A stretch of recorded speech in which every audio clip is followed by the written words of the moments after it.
ഇന്ന് പുറത്തു വന്ന രണ്ട് ക്രിക്കറ്റ് ന്യൂസാണ് നമ്മൾ ഇന്നത്തെ വീഡിയോയിൽ നോക്കുന്നത്. ആദ്യത്തെ ഒരു അപ്ഡേറ്റ് ചാമ്പ്യൻസ് ട്രോഫിയുമായി ബന്ധപ്പെട്ടതാണ്. ഇപ്രാവശ്യം ചാമ്പ്യൻസ് ട്രോഫി നടക്കുന്നത് പാകിസ്ഥാനിലാണ്. പക്ഷേ BCCI പാകിസ്ഥാനിലേക്ക് വരില്ലെന്ന് അറിയിച്ചു കഴിഞ്ഞു.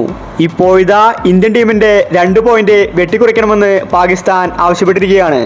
ICC തീരുമാനിച്ച വേദികളിൽ പങ്കെടുത്തില്ലെങ്കിൽ പോയിന്റ് വെട്ടിക്കുറയ്ക്കാൻ ICCക്ക് അനുമതിയുണ്ട്. 1998-ൽ പാകിസ്ഥാന്റെ 2 പോയിന്റ് ഇങ്ങനെ വെട്ടിക്കുറച്ചിട്ടുണ്ട്. അന്ന് പാകിസ്ഥാൻ ശ്രീലങ്കയിൽ കളിക്കാൻ വിസമ്മതിച്ചു. ഇതുപോലെ ഇന്ത്യൻ ടീമിന്റെ 2 പോയിന്റ് വെട്ടിക്കുറയ്ക്കണമെന്നാണ് പാകിസ്ഥാൻ പറയുന്നത്. ഇല്ലെങ്കിൽ പാകിസ്ഥാൻ ടൂർണമെന്റിൽ നിന്ന് വിട്ടുനിൽക്കും. ഇന്ത്യൻ ടീമിനെ എങ്ങനെയെങ്കിലും പാകിസ്ഥാനിലേക്ക് വരുത്താനാണ് അവരുടെ പദ്ധതി. എന്നാൽ ICC പാകിസ്ഥാനോട് പറഞ്ഞത് ഇന്ത്യൻ ടീമില്ലാതെ ചാമ്പ്യൻസ് ട്രോഫി കളിപ്പിക്കില്ലെന്നാണ്. വേറെ ഏത് ടീം കളിച്ചില്ലെങ്കിലും ഇന്ത്യൻ ടീം ICCക്ക് ആവശ്യമാണ്. ഇന്ത്യ മാറി നിന്നാൽ ടൂർണമെന്റ് തന്നെ അവതാളത്തിലാകും. അടുത്തൊരു അപ്ഡേറ്റ് സഞ്ജു സാംസണുമായി ബന്ധപ്പെട്ടതാണ്. സഞ്ജു സാംസണിനെ BCCI ചതിച്ചിരിക്കുകയാണ്. സഞ്ജുവിന് ഇപ്പോൾ ഒരുപാട് അവസരങ്ങൾ കൊടുത്തത് ഗംഭീർ കാരണമാണ്. അല്ലെങ്കിൽ സഞ്ജുവിനെ ടീമിൽ പോലും എടുക്കില്ല.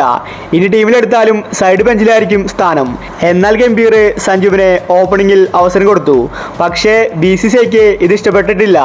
സഞ്ജുവിനെ വീണ്ടും T20യിൽ നിന്ന് മാറ്റുമെന്ന റിപ്പോർട്ടാണ് വന്നിരിക്കുന്നത്.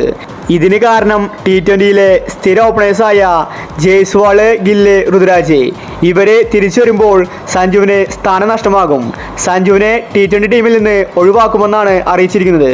ഇത് BCCIയുടെ ചതി തന്നെയാണ്. സഞ്ജുവിനെ ഓപ്പണിംഗിൽ നിന്ന് മാറ്റിയാൽ സഞ്ജുവിൻ്റെ ഫോം നഷ്ടമാകുമെന്ന് BCCIക്ക് കൃത്യമായിട്ട് അറിയാം. അതുകൊണ്ടാണ് ഇപ്പോൾ BCCI ഇങ്ങനൊരു കാര്യം ചെയ്തിരിക്കുന്നത്. വരാൻ പോകുന്ന T20യിൽ ജയ്സ്വാളിനെയും ഗില്ലിനെയും ഓപ്പണിംഗിൽ കളിപ്പിക്കാനാണ് അവരുടെ പദ്ധതി.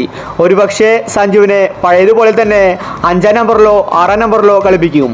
അല്ലെങ്കിൽ ചിലപ്പോൾ T20 ടീമിൽ നിന്ന് തന്നെ മാറ്റിയേക്കും. സഞ്ജുവിനെ ഇങ്ങനെ ചതിക്കുമെന്ന് ആരും തന്നെ കരുതിയില്ല. അപ്പോൾ ഇത്തരം ക്രിക്കറ്റ് ന്യൂസിന് വേണ്ടി ചാനൽ മറക്കാതെ സബ്സ്ക്രൈബ് ചെയ്യൂ.